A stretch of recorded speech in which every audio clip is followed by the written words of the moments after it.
आज थिला more last exam हेले एही परीक्षाटी टिके अलगा थिला कारण यह क्लासरूम रे लेखा परीक्षा नुहे बरं आम 20 दिन धरि करिथवा इंटर्नशिप रो अंतिम परीक्षा थिला। तो हेलो भाई नमस्ते। तो केमिति अछि समस्ते चलतु आज रो दिनटी केमिति कटिला से सब आपण मानकू देखैबी। कॉलेज रे पहुंचवा परे आमे समस्ते निज निज क्लासरूम रे बसिथिलु। परिवेश टिके अलगा लागुथिला कारण आज थिला हम 20 दिन इंटर्नशिप रो अंतिम मौखिक परीक्षा। जेतेबेले प्रथम छात्रन को नाटक गला सेतेबेले समस्त छाती धक धक करबा को लागिला। किए मोबाइल शेष थर पई नोट देखुथिला तो आउ किए प्रोजेक्ट पेपर ओलठाई पढुथिला। समस्त मन रे गोटे ही प्रश्न थिला केबे मो पाळी आसीबो। सेही अपेक्षाटा ओ टेंशन मुहूर्त सतरे मने रहि जिवो। जे मानकर परीक्षा सरि जायतिला सेमानको मुहरे खुशी स्पष्ट देखा जाउतिला। सत कहबा गले सेमाने एते खुशी थिले जे ताहाको शब्द रे वर्णना करबा कष्ट करथिला। किछि समय परे मो पाळी मध्ये आसी गला।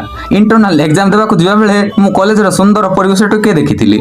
मन रे टिके टेंशन थिला आ टिके उत्साह मध्ये। तापरे साहस जुटाई परीक्षा कक्ष आगକୁ बढ़ी गली। मन रे गोटी आशा नै भाबुची भल हेबो। शेषरे मोर मध्ये परीक्षा सरिथिला आ सरिया परे सीधा घर को आसीथिली। देखाबा आ गोटे नुवा मिनी ब्लॉग रे रहिली।